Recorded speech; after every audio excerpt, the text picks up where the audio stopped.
حضرت ابو ہریرہ رضی اللہ تعالیٰ عنہ سے روایت ہے کہ نبی کریم صلی اللہ علیہ وسلم نے ارشاد فرمایا، اسلام یہ ہے کہ تم اللہ تعالیٰ کی عبادت کرو، ان کے ساتھ کسی کو شریک نہ ٹھہراؤ، نماز قائم کرو، زکوٰۃ ادا کرو، رمضان کے روزے رکھو، حج کرو، نیکی کے حکم کرو، برائی سے روکو اور اپنے گھر والوں کو سلام کرو۔ جس شخص نے ان میں سے کسی چیز میں کچھ کمی کی تو وہ اسلام کے حصوں کو چھوڑ رہا ہے، اور جس نے ان سب کو بالکل ہی چھوڑ دیا اس نے اسلام سے منہ پھیر لیا۔ آپ صلی اللہ علیہ وسلم نے فرمایا، مشغول ہونے سے پہلے نیک اعمال میں جلدی کیا کرو۔ اگر تمہارے کردار سے اللہ کی مخلوق خوش ہے تو سمجھ لو کہ تمہارا رب بھی تم سے راضی ہے۔ اللہ سے ہمیشہ وہ مانگو جو آپ کے حق میں بہتر ہو، نہ کہ وہ جو آپ چاہتے ہو سکتا ہے آپ کی چاہت بہت کم ہو اور آپ کا حق بہت زیادہ۔ حضرت مغیرہ رضی اللہ تعالیٰ عنہ فرماتے ہیں کہ نبی کریم صلی اللہ علیہ وسلم نماز میں اتنا لمبا قیام فرماتے کہ آپ صلی اللہ علیہ وسلم کے پاؤں مبارک پر ورم آ جاتا۔ آپ صلی اللہ علیہ وسلم سے عرض کیا گیا کہ اللہ تعالیٰ نے آپ کے اگلے پچھلے گناہ معاف فرما دیے، پھر آپ صلی اللہ علیہ وسلم اتنی مشقت کیوں اٹھاتے ہیں؟ تو ارشاد فرمایا، کیا اس بات پر میں شکر گزار بندہ نہ بنوں؟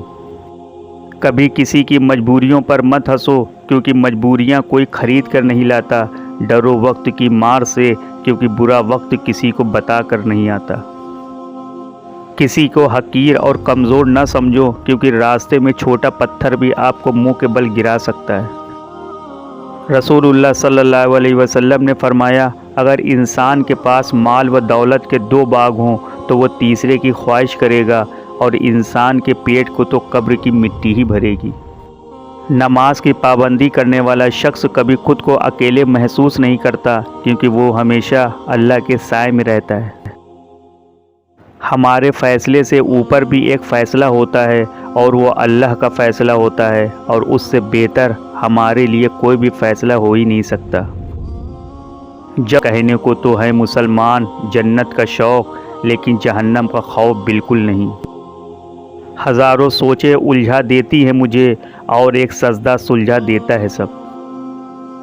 جب ہم معافی مانگتے ہیں تو وہ بخش دیتا ہے، یہ نہیں پوچھتا کہ کیا، کیوں اور کس لیے کیا تھا۔ یہ تو فرق ہے رب کے معاف کرنے اور انسان کے معاف کرنے میں۔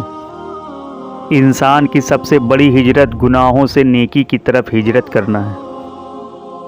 انسان ناراض ہو تو دوبارہ منہ تک نہیں لگاتا ہے، اور وہ رب ناراض ہو تب بھی دن میں 5 بار اپنی طرف بلاتا ہے۔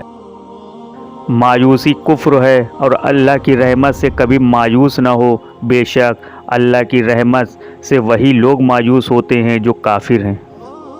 حدیث میں آتا ہے کہ جو عورت اپنے شوہر کا لباس صاف کرتی ہے تو اللہ تعالیٰ اس کے نام اعمال میں 2000 نیکیاں لکھنے کا حکم دیتے ہیں، اور 2000 گناہوں کو معاف فرما دیتے ہیں، اور 2000 درجات بلند کر دیتے ہیں۔